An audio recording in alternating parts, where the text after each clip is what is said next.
Des élèves visitent le musée du Louvre et sont attirés par la beauté, le regard et la voix de la Vénus de Milo.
Les enfants s'approchent de la statue qui les envoie dans le passé durant l'Antiquité sur l'île de Milo en Grèce. La statue lance un défi aux enfants et leur donne une mission. S'ils veulent revenir dans le présent, ils doivent retrouver ses bras. Sinon, ils resteront toujours dans le passé sur cette île grecque. Les enfants marchent sur l'île et regardent un peu partout s'ils ne trouvent pas les bras de cette maudite statue. Ils cherchent dans les villages, ils cherchent dans les jardins, ils cherchent dans les champs, mais ils ne trouvent rien, rien du tout. Ils marchent jusqu'à la capitale de l'île et arrivent dans le palais du roi. Les enfants demandent au roi s'il sait où sont passés les bras de la Vénus de Milo, car ils en ont besoin pour retourner dans le futur. Le roi ne sait pas où sont les bras de cette stupide statue. Mais il conseille aux enfants d'aller voir une vieille dame qui habite dans une petite maison non loin du palais. Elle connaît beaucoup de choses et elle peut même prédire l'avenir. Le roi est sûr qu'elle pourra les aider. Les enfants trouvent la vieille dame qui vit seule dans sa petite maison. Cette vieille dame a de drôles d'habits pour l'époque. Les enfants sont surpris.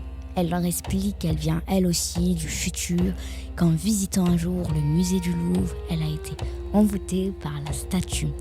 La statue lui avait demandé de retrouver ses bras, si elle voulait revenir dans le présent. Mais cela fait très longtemps qu'elle est coincée dans l'Antiquité, qu'elle ne parvient pas à trouver les bras de cette pénible statue. Elle demande aux enfants de l'aider, car elle est vieille maintenant. Mais depuis qu'elle est sur cette île, elle a quand même appris des choses. Elle sait que la Vénus de Milo a perdu ses bras en tombant du ciel. Le dieu Apollon était sur son nuage en train de la sculpter et alors qu'il avait presque fini, il a trébuché et a fait tomber la statue de son socle. Elle a traversé le ciel puis est tombée sur la terre où ses deux bras se sont cassés et ont chacun pris un chemin différent. Les enfants remercient la dame pour toutes ces informations et se demandent comment ils vont pouvoir retrouver les bras de cette méchante statue. Tout d'un coup, les enfants se rappellent qu'à l'école, ils ont appris que Zeus était le chef de tous les dieux et qu'il voyait tout. Les enfants vont au sommet de la montagne où se trouve le château de Zeus, le dieu de la foudre. Ils se rencontrent et sont très impressionnés. Les enfants lui demandent de l'aide très gentiment. Zeus accepte et comme il sait tout et voit tout, il leur dit qu'un des bras est tombé dans la mer gardée par Poséidon et que l'autre est tombé au sommet du volcan gardé par Hadès. Les enfants remercient Zeus et lui demandent une dernière chose. Est-ce qu'ils peuvent prévenir Hadès et Poséidon de leur arrivée? En 2 ou 3 coups de foudre, ils passent l'information et les enfants peuvent partir rassurés de savoir qu'ils vont bientôt retrouver les bras de cette satanée statue.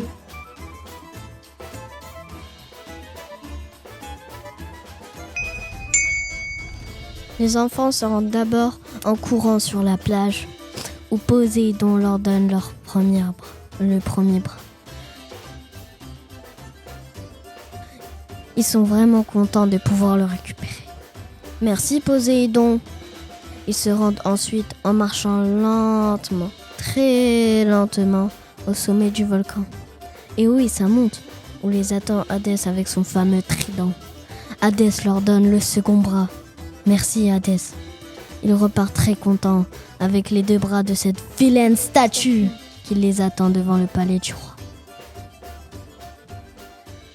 Les enfants ne savent pas trop comment faire pour coller les bras de la statue. Ils pensent à du chewing-gum, du béton armé, de la pâte à fixe et même à de la baffe de chien. Ils demandent à la vieille dame qui n'habite pas loin si elle a une idée et elle sort de sa poche de la colle puissante qu'elle avait gardée du futur. Mais attention, elle leur rappelle qu'en échange, elle doit rentrer avec eux.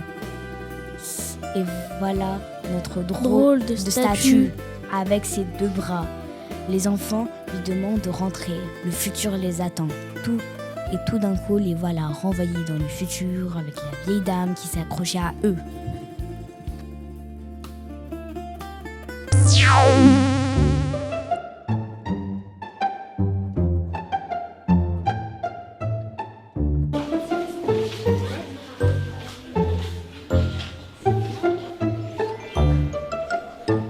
Aujourd'hui, on va étudier une nouvelle œuvre d'art. Et aujourd'hui, on étudie la Vénus de Milo. Non!